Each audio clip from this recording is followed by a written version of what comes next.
The Pittsburgh Steelers' secret weapon isn't much of a secret after all.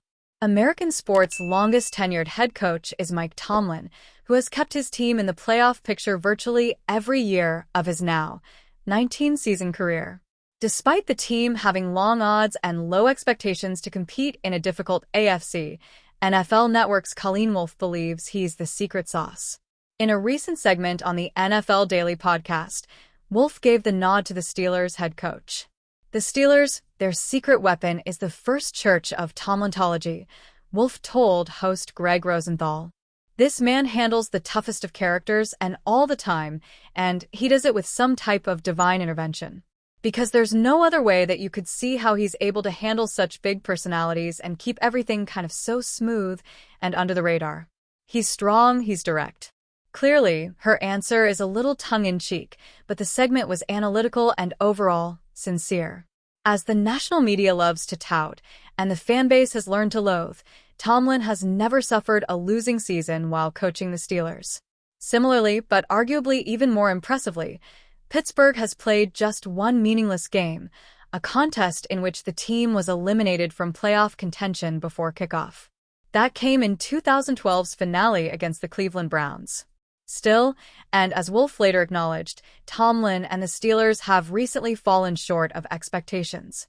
"If I was listening to me, I'd roll my eyes about no losing season," she said. What has he done in the playoffs? How do they get over the hump? Now they're just sitting here waiting on Aaron Rodgers. And somehow, someway, I know that they'll figure out some way to not have a losing record. Which is unbelievable.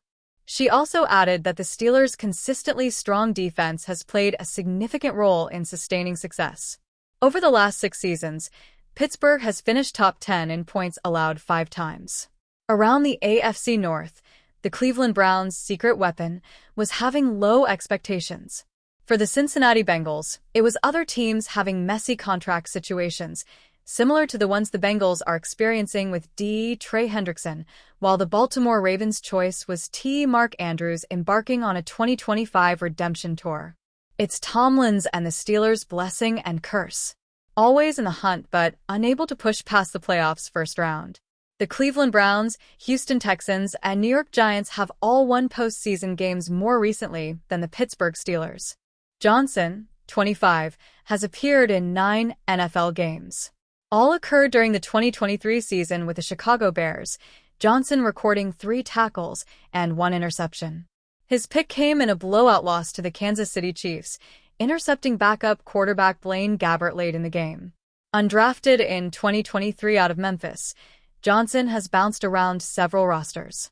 He originally signed with the Los Angeles Rams as an undrafted free agent, spending the summer with the team.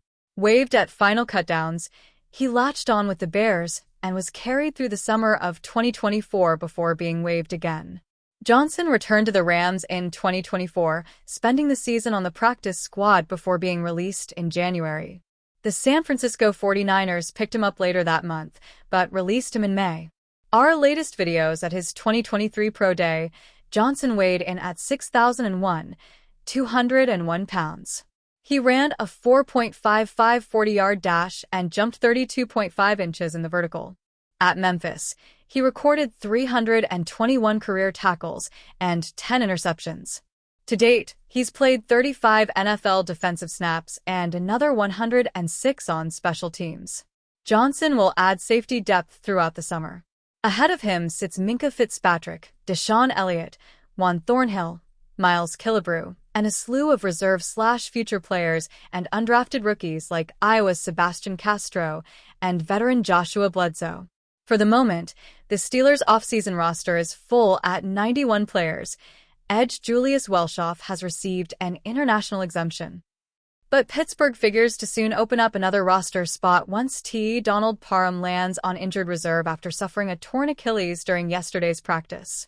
Last week, the team released rookie defensive lineman Blake Mangelson, opening up a roster spot.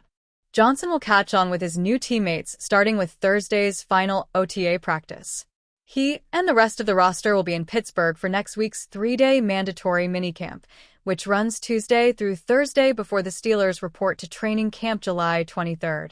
The Pittsburgh Steelers still appear all in on signing four-time MVP quarterback Aaron Rodgers. But depending on who fans listen to, a trade for Atlanta Falcons signal caller Kirk Cousins still makes sense. ESPN's Ben Solak proposed the Steelers acquire Cousins from the Falcons for a conditional 2026 sixth-round pick. In the suggested deal, the draft selection could become a fifth-round pick if Cousins reaches performance conditions. Solak proposed the Steelers also receive cash considerations in the trade. The Steelers' quarterback room is about as thin as one could get ahead of training camp. And if signing Aaron Rodgers falls through, the Steelers must trade for a veteran who can start. Mason Rudolph is currently number 1 on the depth chart, wrote Solak. Cousins is a good fit for coordinator Arthur Smith's offense, which doesn't need its quarterback to move much out of the pocket. This late of a draft pick is close to Cousins' value, and I'd imagine the Falcons are still willing to swallow $20 million, maybe even more, of his salary to get this deal done. However, Solak's ESPN colleague, Kimberly Martin, and Steelers Depot's Ross McCorkle disputed that Cousins fits Pittsburgh's offense. Kirk Cousins has a no-trade clause, so unless Kirk Cousins says, "You know what? Send me to the AFC North where I can get my head bashed in all the time against the Ravens and Browns and all these teams, I just don't see it making sense," argued Martin. To Martin's point, the AFC North is filled with dominant pass rushers. McCorkle argued that's a bad combination with Cousins' lack of mobility. I agree with Martin that the idea of Cousins makes no sense and would reek of desperation, wrote McCorkle. Why Steelers could trade for Kirk Cousins. While Martin and McCorkle made excellent points, Cousins remains a viable trade option for the Steelers because they may very well be desperate. If they are unable to sign Rodgers, then Mason Rudolph will enter 2025 as the team starter. While he is 8-4-1 as a starter in his career for Pittsburgh, Rudolph has never started more than 8 games in a season. In 6 NFL seasons, Rudolph has failed to prove he's anything more than a quality backup. Behind Rudolph, the Steelers have rookie 6th-round quarterback Will Howard. The only other signal caller on Pittsburgh's offseason roster is former 7th-rounder Skylar Thompson.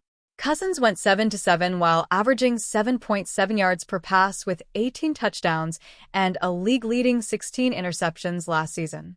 He will turn 37 years old in August. With Cousins now a full year removed from his Achilles tear, just like Rodgers is, the Steelers could gamble that he will have a little more mobility and be healthier in 2025. Although it's not a good gamble, Solak clearly views it as better than starting Rudolph. Why the Steelers shouldn't acquire Cousins. A Steelers fan might be able to talk themselves into believing acquiring Cousins could work. But there's a long list of reasons why the team shouldn't do it. McCorkle summarized the list well. Cousins was more or less a statue in the pocket last year in Atlanta. Unless the Steelers want to move back to an offense like in Ben Roethlisberger's final years where almost every pass was at or behind the line of scrimmage, it doesn't fit the overall vision for the team, wrote McCorkle. He concluded, "If Rodgers declines to sign, I would much prefer they proceed with Mason Rudolph and save their draft picks and cap space." The two sides of the Cousins debate for Pittsburgh can probably agree on one point: there are only bad options. It explains why the Steelers continue to wait for a decision from Rodgers.